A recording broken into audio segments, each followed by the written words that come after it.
ಶಿವಾಯ ಗುರುವೇ ನಮಃ. ಶ್ರೀಮಾತ್ರೇ ನಮಃ. ಶ್ರೀ ವಿಷ್ಣು ರೂಪಾಯ ನಮಃ ಶಿವಾಯ. ಲಲಿತಾ ಸಹಸ್ರನಾಮ ಅಂತರ್ಗತ ಮಂತ್ರಯುಕ್ತ ಗರ್ಭ ಸಂಸ್ಕಾರ ಎನ್ನುವ ಸಂಚಿಕೆಯಲ್ಲಿ ಈ ಒಂದು ಗರ್ಭಿಣಿಯರು 5ನೇ ತಿಂಗಳಲ್ಲಿ ಯಾವ ಮಂತ್ರವನ್ನು ಜಪ ಮಾಡಬೇಕು, ಅದರಿಂದ ಏನು ಉಂಟಾಗತ್ತೆ, ಏನು ಲಾಭ ಆಗುತ್ತೆ ಅನ್ನೋದ್ರ ಬಗ್ಗೆ ತಿಳ್ಕೊಳ್ತಾ ಇದ್ದೀವಿ. ಜೊತೆಗೆ ಸಾಮಾನ್ಯರು ಕೂಡ ಜಪ ಮಾಡಿದರೆ ಏನು ಲಾಭ ಪಡಿಬೋದು ಅನ್ನೋದನ್ನು ಈ ಒಂದು ಸಂಚಿಕೆಯಲ್ಲಿ ತಿಳ್ಕೊಳ್ಳೋಣ. ಈ ಮೂಲಾಧಾರ ಚಕ್ರಕ್ಕೆ ಸಂಬಂಧಿಸಿರ್ತಕ್ಕಂಥದ್ದು 5ನೇ ತಿಂಗಳಲ್ಲಿ ಇದು ಏನು ಬೆನಿಫಿಟ್ ಏನು ಅಂದರೆ, ಮೂಲಾಧಾರ ಅಂದರೆ ಮಾಮೂಲಾಗಿ ಗೊತ್ತಾಗತ್ತೆ, ಇದು ಅಸ್ಥಿಧಾತುಗೆ ಸಂಬಂಧಿಸಿರ್ತಕ್ಕಂಥದ್ದು. ಮೂಲಾಧಾರದ ಮೂಲ ಕುಂಡಲಿನಿ ಜಾಗೃತಿ ಎಲ್ಲ ಕಲ್ಪನೆ ಬರ್ತದೆ ನಿಮಗೆಲ್ಲ. ಅದು ಮೂಲ ಇರ್ತಕ್ಕಂಥದ್ದು ಇದೆ ಅಂತ ಕೆಲವರು ಮಾತಾಡ್ತಾರೆ. ಮೂಲಾಧಾರ ಶಕ್ತಿ ಇದೆ. ಮೂಲಾಧಾರ ಕುಂಡಲಿನಿ ಶಕ್ತಿಯ ಮೂಲ ಕೇಂದ್ರ ಅಲ್ಲ, ಅದು ಮೇಲೆ ಇರ್ತಕ್ಕಂಥದ್ದು. ಮೂಲಾಧಾರದಲ್ಲಿ ಸುರುಳಿ ಸುಟ್ಟುಕೊಂಡು ಹಾವಿನ ಥರ ಇರ್ತದೆ, ಅದನ್ನು ಜಾಗೃತಿ ಮಾಡಬೇಕು ಅಂತ ಹೇಳುವಂಥದ್ದು ಇರಲಿ.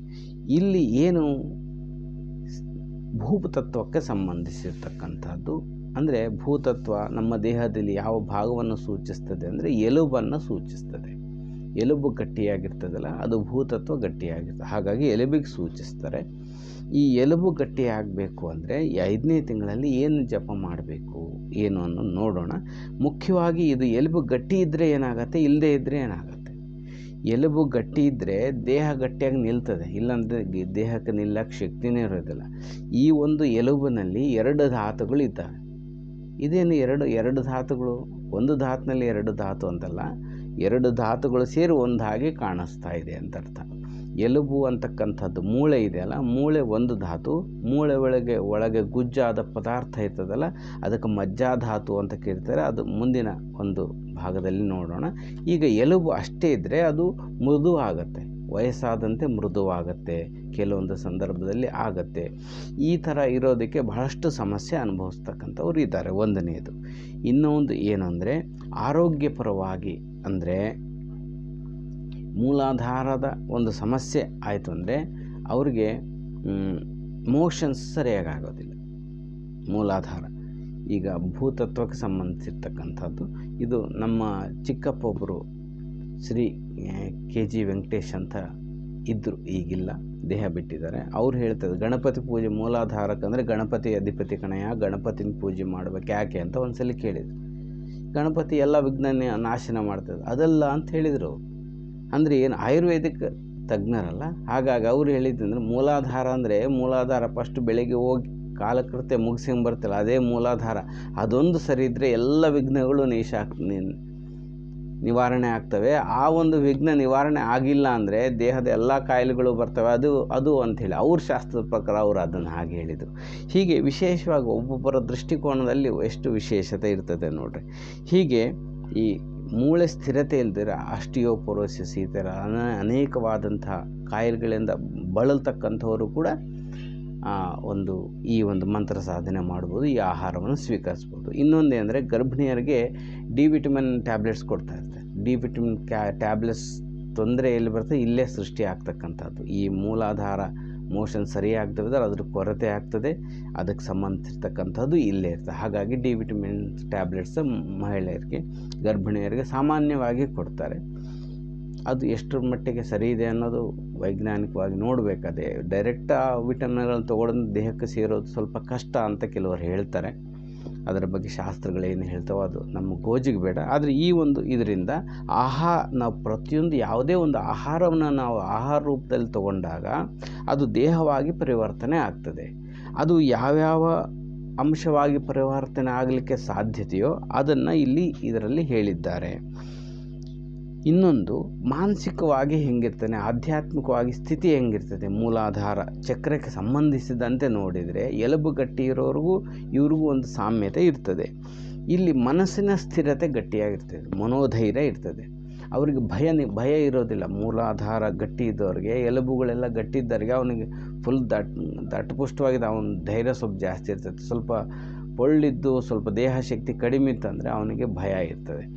ಇದು ಭಯ ಅಂದರೆ ಧೈರ್ಯವನ್ನು ಕೊಡ್ತಕ್ಕಂಥದ್ದು, ಭಯ ನಿವಾರಣೆ ಆಗ್ತಕ್ಕಂಥದ್ದು ಅಂತ ಆತ್ಮಸ್ಥೈರ್ಯ ಕೊಡ್ತಕ್ಕಂಥದ್ದು ಈ ಒಂದು ಸ್ಥಾನದಲ್ಲಿ ನಾವು ನೋಡ್ಬೋದು. ಇನ್ನೊಂದು ಅಂದರೆ ಧೈರ್ಯ ದೇಹಕ್ಕೆ ಬಂತಂದರೆ ಮನಸ್ಸಿಗೆ ಕೂಡ ಸ್ಥೈರ್ಯ ಬರ್ತದೆ.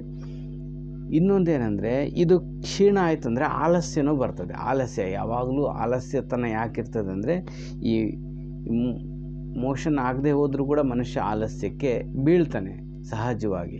ಅದಕ್ಕೂ ಇದಕ್ಕೂ ಎಲ್ಲವೂ ಯೋಗ ಪರವಾಗಿ ನೋಡಿದರು, ಆಧ್ಯಾತ್ಮಿಕ ಪರವಾಗಿ ನೋಡಿದರು, ಆಯುರ್ವೇದ ಪರವಾಗಿ ನೋಡಿದರು, ಇದು ಅಲ್ಲಿಗೆ ಕೋಇನ್ಸೈಡ್ ಆಗಿ ಅಲ್ಲಿಗೆ ಬರ್ತದೆ. ಹಾಗೆ ಆಲಸ್ಯ ಇವೆಲ್ಲವೂ ದೂರ ಆಗಬೇಕು ಅಂದರೆ ಇದು ಮೂಲಾಧಾರ ಮುಖ್ಯವಾಗಿರ್ತಕ್ಕಂಥದ್ದು. ಇದನ್ನೊಂದು ನಿವಾರಣೆ ಆದರೆ ಎಲ್ಲವೂ ಇಂಪ್ರೂವ್ಮೆಂಟ್ ಆಗ್ತವೆ ಅನ್ನೋದಕ್ಕೆ ಮೂಲಾಧಾರ ಮೊದಲು ಅಂತ ಹೇಳ್ತಕ್ಕಂಥ ಬಂದಿದ್ದಾರೆ. ಓಕೆ, ಈಗ ಇದು ಎಲ್ಲ ಸಮಸ್ಯೆಗಳು ಕ್ಲಿಯರ್ ಆಗಬೇಕು. ಸಾಮಾನ್ಯವಾಗಿ ಇವತ್ತು ಆಲಸ್ಯ, ಒಂದು ಭಯ, ಮಾನಸಿಕ ಅಸ್ಥಿರತೆ ಇವೆಲ್ಲವೂ ಇರೋದ್ರಿಂದ ಇದು ಬಹಳಷ್ಟು ಮುಖ್ಯವಾಗಿರ್ತಕ್ಕಂಥದ್ದು ಅನ್ನೋದು ಗಮನಿಸಬೇಕು. ಈಗ ಮಂತ್ರಗಳಿಗೆ ಬರೋಣ. ಈ ಒಂದು ಮೂಲಾಧಾರ ಚಕ್ರಕ್ಕೆ ಸಂಬಂಧಿಸಿರ್ತಕ್ಕಂಥ ಮಂತ್ರ, ಇದಕ್ಕಿಂತ ಮುಂಚೆ ಸಣ್ಣ ಸೂಚನೆ ಅಂದರೆ 19ನೇ ತಾರೀಕು ನಾನು ಕ್ಲಾಸ್ ಪ್ರಾರಂಭ, 13ಕ್ಕೆ ಅಂತ ಅಂದಿದ್ದೆ, ಆದರೆ 19ಕ್ಕೆ ಒಳ್ಳೆಯ ಮುಹೂರ್ತ ಇದೆ. ಅದರ ಸಲುವಾಗಿ ವಿಶೇಷವಾಗಿ ಪ್ರಾರಂಭ ಮಾಡ್ತಾ ಇದ್ದೇನೆ. ಅವತ್ತು ಒಳಗೆ ನೀವು 18 ಒಳಗೆ ಮಾಡಿದರೆ, ಜಾಯಿನ್ ಆದರೆ ನಿಮಗೆ ಉತ್ತಮವಾದಂಥ ಒಂದು ಉನ್ನತವಾದಂಥ ಸ್ಥಿತಿ ಸಿಗಲಿಕ್ಕೂ, ಆರೋಗ್ಯ ಸಿಗಲಿಕ್ಕೂ ಸಾಧ್ಯ ಆಗುತ್ತೆ. ಮತ್ತು ಉತ್ತಮ ಸಂತಾನಕ್ಕೆ ಸಂಬಂಧಿಸಿರ್ತಕ್ಕಂಥ ಗರ್ಭಿಣಿಯರ ಆ ಒಂದು ಕೂಸಿಗೆ ಉತ್ತಮ ಸಂಸ್ಕಾರ ಕೊಟ್ಟಂತಾಗತ್ತೆ ಅಂಥೇಳಿ ಹೇಳಿಕೊಂಡು ಈಗ ಮಂತ್ರದ ಭಾಗಕ್ಕೆ ಹೋಗೋಣ. ಈ ಮೂಲಾಧಾರಕ್ಕೆ ಅಧಿದೇವತೆ ಯಾರು ಅಂದರೆ ಸಾಕಿನ್ಯಂಬ. ಈ ಮಂತ್ರ ಧ್ಯಾನ ನೋಡೋಣ. ಮೂಲಾಧಾರಸ್ಥ ಪದ್ಮೆ ಶ್ರುತಿದಳಲಸಿತೆ ಪಂಚವಕ್ತ್ರಾಂ ತ್ರಿನೇತ್ರಾಂ ಧೂಮ್ರಾಭಾಂ ಅಸ್ತಿ ಸಂಸ್ಥಾಂ ಸೃಣಿಮಪಿ ಕಮಲಂ ಪುಸ್ತಕಂ ಜ್ಞಾನಮುದ್ರಾಂ ಬಿಭ್ರಾಣಾಂ ಬಾಹುದಂಡೈಃ ಸುಲಲಿತವರದಾ ಪೂರ್ವಶಕ್ತ್ಯಾವೃತಾಂ ತಾಂ ಮುದ್ಗಾನ್ನಾಸಕ್ತಚಿತ್ತಾಂ ಮಧುಮದಮುದಿತಾಂ ಸಾಕಿನೀಂ ಭಾವಯಾಮಃ. ಇದು ಮಂತ್ರ. ಇದರ ಅರ್ಥ ಏನಂದರೆ ಆ ಜಗನ್ಮಾತೆಯ ಮೂಲ ರೂಪ ಹೇಗಿದೆ ಅಂತ ಹೇಳ್ತಾರೆ. ಈ ತಾಯಿಗೆ 5 ಶಿರಸ್ಸುಗಳಿದ್ದಾವೆ. ಯಮ 4 ಕಮಲದ ಮೇಲೆ ಕುಳಿತಿದ್ದಾಳೆ. 5 ಶಿರಸ್ಸುಗಳಿದ್ದಾವೆ. 4 ಕೈಗಳಲ್ಲಿ ಅಂಕುಶ, ಕಮಲ, ಪುಸ್ತಕ, ಜ್ಞಾನ ಮುದ್ರೆ ಧರಿಸಿ ಇರ್ತಕ್ಕಂಥ ಸ್ವರೂಪವನ್ನು ಇಲ್ಲಿ ಹೇಳ್ತಕ್ಕಂಥವರಾಗಿದ್ದಾರೆ. ಈ ಜಗನ್ಮಾತೆಗೆ ಮುದ್ಗಾನ್ನ ಬಹಳ ಪ್ರೀತಿ ಅಂಥೇಳಿ ಹೇಳ್ತಕ್ಕಂಥವರಾಗಿದ್ದಾರೆ. ಇದೆಲ್ಲವೂ ಕೂಡ 5 ಮುಖ ನಾವು ಮೊದಲಿಂದ ನೋಡ್ತಾ ಇದ್ವಿ.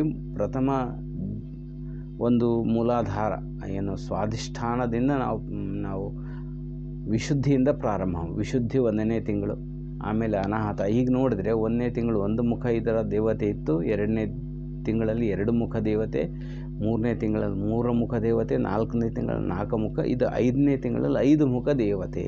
ಏನಿದರ ಅರ್ಥ? ರಹಸ್ಯ ಅಂದರೆ ಒಂದೊಂದು ಅವೇರ್ನೆಸ್, ಒಂದೊಂದು ಚೈತನ್ಯ, ಒಂದೊಂದು ಶಕ್ತಿ, ಒಂದೊಂದು ಧಾತು ಜಾಸ್ತಿ ಆದಂಗೆಲ್ಲ ಆ ಧಾತುವಿಗೆ ಸಂಬಂಧಿಸಿದ ಜ್ಞಾನವೂ ಜಾಸ್ತಿ, ಎರಡನ್ನು ಪೋಷಣೆ ಮಾಡ್ತಕ್ಕಂಥ ಶಕ್ತಿ ಅದರೊಳಗೆ ಇರ್ತಕ್ಕಂಥದ್ದು. ಅಷ್ಟು ವಿಭಿನ್ನವಾಗಿರ್ತಕ್ಕಂಥ ಜ್ಞಾನ ಹೊಂದಿರ್ತದೆ ಅನ್ನೋದಕ್ಕೆ ಅಲ್ಲಿ ಹೇಳ್ತಕ್ಕಂಥ ಒಂದು ಈ ಥರ ರೂಪವನ್ನು ತೋರಿಸಿದ್ದಾರೆ. ಅಂಕುಶ, ಕಮಲ, ಪುಸ್ತಕ, ಜ್ಞಾನ ಮುದ್ರೆ ಇವೆಲ್ಲವೂ ಕೂಡ ಅಂಕುಶ, ಕಮಲ. ಅಂಕುಶ ಆಯಿತು ಅಂದರೆ ಕಂಟ್ರೋಲ್ ಇಲ್ಲದೆ ಇರತಕ್ಕಂಥದ್ದು, ಅದು ಕೂಡ ನಿವಾರಣೆ ಮಾಡ್ತಾಳೆ ಅನ್ನೋದು ಒಂದು ಒಳಗಿನ ಅರ್ಥ. ಈಗ ಈ ಮಂತ್ರಗಳನ್ನು ನೋಡೋಣ. ಲಲಿತಾ ಸಹಸ್ರನಾಮದಲ್ಲಿರ್ತಕ್ಕಂಥ ಮಂತ್ರಗಳನ್ನು ಸಂಪುಟೀಕರಿಸಿ ಶ್ರೀಮಾತ್ರ ನಮಃ, ಶ್ರೀಮಾತ್ರ ಮಧ್ಯೆ ಈ ನಾಮಗಳು ಬರ್ತವೆ. ಇದನ್ನು ಜಪ ಮಾಡಿ ಮೂಲವಾಗಿ ಆ ಜಪ ಮಾಡಬೇಕು ಅಂತ ತಿಳ್ಕೊಳ್ಳೋಣ. ಶ್ರೀಮಾತ್ರೇ ನಮಃ. ಶ್ರೀ ಮೂಲಾಧಾರಾಂಬುಜಾರೂಢಾಯೈ ನಮಃ. ಶ್ರೀ ಪಂಚವಕ್ತ್ರಾಯೈ ನಮಃ. ಶ್ರೀ ಅಸ್ಥಿ ಸಂಸ್ಥಿತಾಯೈ ನಮಃ. ಶ್ರೀ ಅಂಕುಶಾದಿಪ್ರಹರಣಾಯೈ ನಮಃ. ಶ್ರೀ ವರದಾದಿ ನಿಷೇವಿತಾಯೈ ನಮಃ. ಶ್ರೀ ಮುದ್ಗೌದನಾಸಕ್ತ ಚಿತ್ತಾಯೈ ನಮಃ. ಶ್ರೀ ಸಾಕಿನ್ಯಂಬಾ ಸ್ವರೂಪಿಣ್ಯೈ ನಮಃ. ಶ್ರೀ ಮಾತ್ರೇ ನಮಃ. ಈ ನಾಮಗಳನ್ನು ಹೇಳಬೇಕು. ಮುಖ್ಯವಾಗಿ ಇದಾದ ಮೇಲೆ ಮುಖ್ಯವಾಗಿ 108 ಸಲ ಜಪ ಮಾಡ್ತಕ್ಕಂಥದ್ದು ಈ 5ನೇ ತಿಂಗಳಲ್ಲಿ ಓಂ ಅಥವಾ ಶ್ರೀ ಅಸ್ಥಿ ಸಂಸ್ಥಿತಾಯೇ ನಮಃ. ಶ್ರೀ ಅಸ್ಥಿ ಸಂಸ್ಥಿತಾಯೇ ನಮಃ. ಆ ಜಗನ್ಮಾತೆ ಏನು ಮಾಡ್ತಾರೆ, ಅಸ್ಥಿಯನ್ನು ಸರಿಯಾಗಿ ಇಡುವಂಥವಳು. ಯಾಕಂದರೆ ಸರ್ವವ್ಯಾಪಿಯಾಗಿರ್ತಕ್ಕಂಥ ಆ ಚೇತನವನ್ನು ಅಮ್ಮ ಅಂತ ಭಾವನೆ ಮಾಡ್ತಾಯಿದ್ದೀವಿ. ಆ ಜಗನ್ಮಾತೆ ನಮ್ಮ ಎಲುಬಿನಲ್ಲಿ ಪ್ರತಿಯೊಂದರಲ್ಲಿಯೂ ಇದ್ದು, ಮೂಳೆಗಳಲ್ಲಿದ್ದು ಅದನ್ನು ಸರಿಯಾಗಿ ಇಡ್ತಕ್ಕಂಥವಳು ಅಂತ ಭಾವನೆ ಮಾಡಿದರೆ ಆ ಶಕ್ತಿ ಭಾವನೆ ಎಲ್ಲೋಗುತ್ತೆ ಅಂದರೆ ಭಾಳ ವಿಶೇಷವಾಗಿ ಇದು ಸೈನ್ಸ್. ಸುಮ್ಮನೆ ಮಂತ್ರ ಜಪ ಮಾಡಿದರೆ ಸಿಗುತ್ತಾ ಅಂತ ಪ್ರಶ್ನೆ, ಮಂತ್ರಕ್ಕೆ ಮಾವಿನಕಾಯಿ ಉದುರ್ತದ ಅಂತ, ಮಾವಿನ ಉದುರ್ತದ ಅಂತ ಕೇಳ್ತಾರೆ. ಮಂತ್ರ ಅಂದರೆ ಕೇವಲ ಬಾಯಿಂದ ಬಡಬಡಿಸೋದಲ್ಲ, ಅದಕ್ಕೆ ಭಾವ ಸೇರಿದರೆ ಅದು ಉದುರುತ್ತದೆ ಗ್ಯಾರಂಟಿ. ಭಾವ ಸೇರದೆ ಹೋದರೆ ಉದುರೋದಿಲ್ಲ. ಅದು ತಿಳಿಯದೆ ಮಂತ್ರಕ್ಕೆ ಮಾವಿನಕಾಯಿ ಉದುರ್ತದ ಅಂತ ಹೇಳ್ಕೊಂತ ಹೋಗಿದ್ದಾರೆ.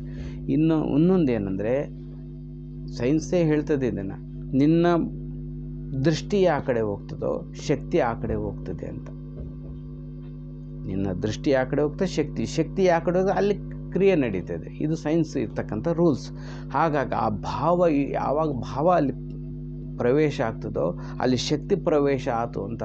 ಶಕ್ತಿ ಪ್ರವೇಶ ಅಂತ ಕ್ರಿಯೆ ನಡೀತು ಅಂತ ಅರ್ಥ. ಆ ಭಾವ ಇಲ್ಲದೆ ಮಾಡಿದರೆ ಏನು ಫಲ ಆಗೋದಿಲ್ಲ. ಭಾವದಿಂದ ಮಾಡಬೇಕಾಗಿರ್ತಕ್ಕಂಥದ್ದು.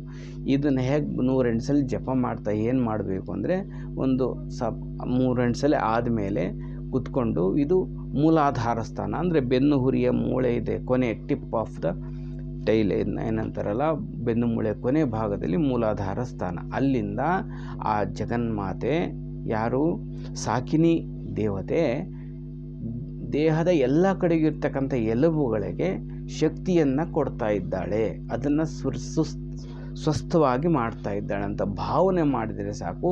ಆ ಶಕ್ತಿ ಪ್ರವಾಹ ಆಗಿ ಅವೆಲ್ಲವೂ ರಿಪೇರ್ ಆಗಲಿಕ್ಕೆ ಪ್ರಾರಂಭ ಆಗ್ತದೆ. ಇದು ಇಂಪಾರ್ಟೆಂಟ್. ಈ ಥರ ಒಂದು 5 ನಿಮಿಷ ಅಥವಾ ನಿಮ್ಗೆ ಎಷ್ಟು ಸಾಧ್ಯ ಆದರೆ ಅಷ್ಟು, ಒಂದು 3 ನಿಮಿಷ, ಕನಿಷ್ಠ 1 ನಿಮಿಷ, ಏನೂ ಆಗಲ್ಲ ಅಂದರೆ 1 ನಿಮಿಷ ಮಾಡಿದರೂ ಅದಕ್ಕೆ ಶಕ್ತಿ ಇದೆ. ಹಾಗೆ 1 ನಿಮಿಷ ಕೂತ್ಕೊಂಡು ಒಂದು 3 ನಿಮಿಷ ಧ್ಯಾನ ಮಾಡಿ ಆರಾಮಾಗಿ ಪ್ರಶಾಂತವಾಗಿರೋದು ಅಷ್ಟೇ ಕೆಲಸ. ನಾವು ಒಪ್ಪಿಸಿದ ಮೇಲೆ ಸುಮ್ಮನಿರಬೇಕು, ಅದು ನಾವು ತಲೆ ಕೆಡಿಸ್ಕೊಳಕ್ಕೆ ಹೋಗಬಾರ್ದು. ಇದು ಓಕೆ, ಡನ್. ನೆಕ್ಸ್ಟ್ ಇಲ್ಲಿ 4 ದಳಗಳು ಹೇಳ್ತಾರಲ್ಲ ಈ ಮೂಲಾಧಾರದಲ್ಲಿ, ಅವು ಯಾವ 4 ದಳಗಳಿಗೆ ಹೆಸರುಗಳೇನು? ದಳಗಳಿಗೆ ಹೆಸರುಗಳು ಇದ್ದಾವೆ. 4 ದಳಗಳು ಅಂದರೆ 4 ದೇವತೆಗಳು. ಅವು ಕೂಡ ಅವಕ್ಕೆ ವಾಶ ಶ ಸ ಇವು 4 ಅಕ್ಷರಗಳು. ಇಲ್ಲಿ ಶ್ರೀ ವರದಾಯೈ ನಮಃ, ಶ್ರೀ ಶ್ರೀಯೈ ನಮಃ, ಶ್ರೀ ಷಂಡಾಯೈ ನಮಃ, ಶ್ರೀ ಸರಸ್ವತೇ ನಮಃ. ವಾಶ ಶ ಸ ಈ 4 ಅಕ್ಷರ ಜಪ ಮಾಡಿದ್ರು ನನ್ನ ಧಿರಮೇರು. ಈ 4 ಅಕ್ಷರ ಗಟ್ಟಿಯಾಗಿ ಒಂದು 10 ನಿಮಿಷ ಕೂತ್ಕೊಂಡು ಗಟ್ಟಿಯಾಗಿ ಉಚ್ಚಾರಣೆ ಮಾಡಿದರೆ ಆ ವೈಬ್ರೇಷನ್ಗೂ ಕೂಡ ಆ ಎಲುಬುಗಳಲ್ಲಿ ಶಕ್ತಿ ಚೈತನ್ಯ ಪ್ರವಾಹ ಆಗುತ್ತೆ.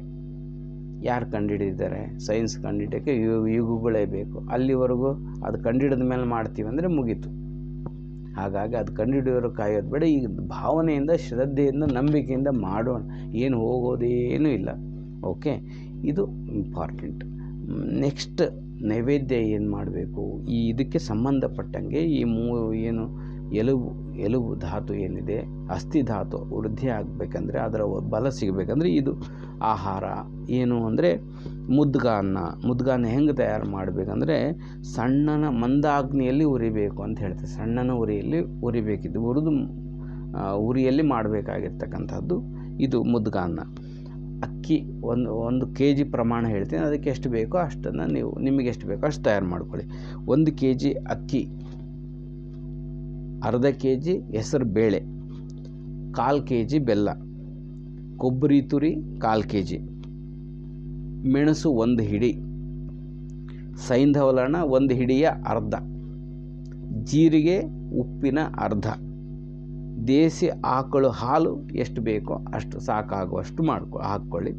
ದೇಸಿ ಆಕಳು ತುಪ್ಪ 100 ಗ್ರಾಮ್, ಇದು ಪ್ರಮಾಣ. ಇದನ್ನ ಹಾಕಿ ನಿಮಗೆ ಗೊತ್ತಾಗುತ್ತೆ ಅಡುಗೆ ಹೇಗೆ ಮಾಡಬೇಕಂತ. ಅದನ್ನು ನಿಧಾನವಾಗಿ ಮಾಡಿ ಮೆಲ್ಲನೆ ಉರಿಯಲ್ಲಿ ಮಾಡಿ ಅದನ್ನು ದೇವಿಗೆ ನೈವೇದ್ಯ ಇಟ್ಟು ಈ ಸ್ತುತಿಯನ್ನು ಮಾಡಿ ನೀವು ಸ್ವಲ್ಪ ತೊಗೊಂಡು ಎಲ್ಲರಿಗೂ ಸ್ವಲ್ಪ ಕೊಟ್ಟರೆ ಮನೆಗಳೆಲ್ಲರಿಗೂ ಕೂಡ ಅನುಕೂಲ ಆಗ್ತದೆ. ಇದು ಒಬ್ಬರಿಗಂತಲ್ಲ, ಒಬ್ಬರು ಈ ಒಂದು ಇದನ್ನು ಅನುಷ್ಠಾನ ಮಾಡಿದರೆ ಮನೆಯವರೆಲ್ಲರಿಗೂ ಸಿಗ್ತಕ್ಕಂಥ ಫಲ ಇರ್ತದೆ. ಓಕೆ, ಸಂತೋಷ. ನೀವು ಯಾರಾದರೂ ಈ ಕ್ಲಾಸಿಗೆ ಜಾಯಿನ್ ಆಗೋರಿದ್ದರೆ ಜಾಯಿನ್ ಆಗಿದ್ರೆ ಮನೆಯವರೆಲ್ಲರೂ ಕೂಡ ಕೂತ್ಕೊಂಡು ಕೇಳ್ಬೋದು. ಒಬ್ಬರಿಗೆ ಅಂತಲ್ಲ, ಮನೆಯವರೆಲ್ಲರಿಗೂ ಸೇರಿಸಿ ಈ ಒಂದು ಕ್ಲಾಸ್ ಇರ್ತದೆ. ಅದರಿಂದ ಎಲ್ಲರಿಗೂ ಅನುಕೂಲ ಆಗುತ್ತೆ. ಶಿವಾಯ ಗುರುವೇ ನಮಃ. ಶ್ರೀಮಾತನೇ ನಮಃ.